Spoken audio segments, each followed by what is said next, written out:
میں ہوں یاسر قیوم اور آپ دیکھ رہے ہیں انفو ٹی وی۔ وزیر اعظم عمران خان نے اسلامی ممالک کے لیڈران کو متحد کرنے کا عہد کر لیا ہے۔ جی ہاں دوستو، اسلامی ممالک کے لیڈروں کو اکٹھا کروں گا، یہ کہنا تھا عمران خان صاحب کا۔ تفصیلات کے مطابق پاکستان کے وزیر اعظم عمران خان نے آج بروز جمعہ کو اسلامی ریاستوں کے رہنماؤں کو متحرک کر کے ایک مہم چلانے کا عزم کیا تھا تاکہ مغربی دنیا کو یہ سمجھایا جا سکے کہ حضور نبی حضرت محمد مصطفیٰ صلی اللہ علیہ وآلہ وسلم کی توہین کے سبب مسلمان سب سے زیادہ تکلیف کا شکار ہوئے ہیں۔ انہوں نے مزید کہا کہ ہم 25 بلین مسلمان ہیں، ہم ایسا کیوں نہیں کر سکتے؟ مجھے یہ کہتے ہوئے دکھ ہوتا ہے کہ مسلم دنیا کے رہنماؤں کی ایک بہت بڑی ناکامی ہے۔ میں ایک مہم چلاؤں گا، میں مسلم دنیا کے تمام رہنماؤں سے رابطہ کروں گا۔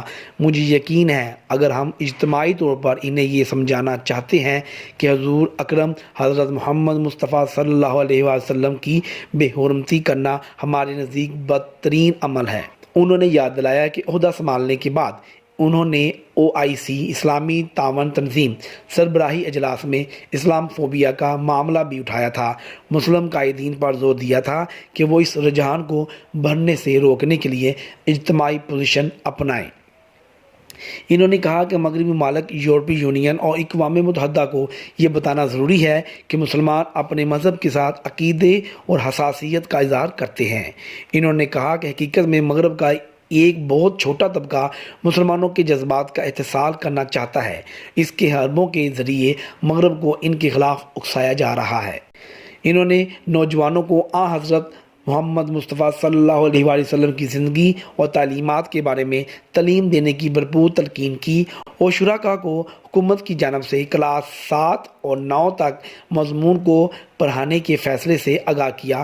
عمران خان نے کہا کہ حضور اکرم حضرت محمد مصطفیٰ صلی اللہ علیہ وآلہ وسلم واحد شخصیت تھے جنہوں نے تھوڑے ہی عرصے میں نمایاں کارنامے انجام دیے، جن کا اعتراف مغربی مصنفین نے اپنی کتابوں میں اور پریکٹیکل لائف میں بھی کیا۔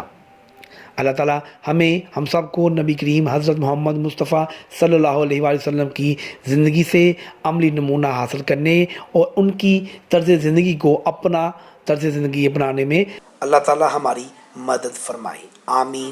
خود کو اپڈیٹ رکھیے، ہمارا چینل سبسکرائب کیجیے۔ ہمیں دیں اجازت، اگلی ویڈیو میں پھر ملیں گے۔ اللہ حافظ۔